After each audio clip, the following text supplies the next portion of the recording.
हुकूमत माली साल की पहली छमाही में पाकिस्तान के तमाम शोबों की बरामदात में इजाफे में कामयाब हो गई। जुलाई ta दिसंबर मिनरल्स और पेट्रोलियम की बरामदात में सबसे ज्यादा 48%, जबकि केमिकल, फर्टिलाइजर और फार्मा की बरामदात में 25% इजाफा रिकॉर्ड किया गया। ज़राए के मुताबिक मौजूदा हुकूमत ने माली साल की पहली छमाही में मुल्क की बरामदात में अहम कामयाबियां हासिल की। जुलाई से दिसंबर 2024 के दौरान टेक्सटाइल और लेदर की बरामदात में 10% इजाफा हुआ और इस शोबे की बरामदात 9 अरब 62 करोड़ 46 लाख डॉलर्स हो गईं। इसी मुद्दत में एग्रो और फूड सेक्टर में सालाना बुनियाद पर बरामदात में 6% इजाफा हुआ और वो बढ़कर 4 अरब 13 करोड़ डॉलर्स रहीं।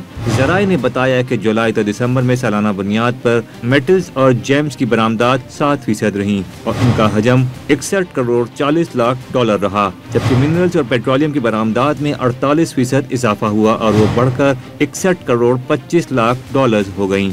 जुलाई तक दिसंबर में केमिकल, फर्टिलाइजर्स और फार्मा की बरामदात में 25% इजाफा हुआ और उनका हजम 24 करोड़ 22 लाख डॉलर रहा, जबकि दीगर मैन्युफैक्चरिंग मसनूआत की बरामदात 11% बढ़कर 1 अरब 28 करोड़ डॉलर रहीं।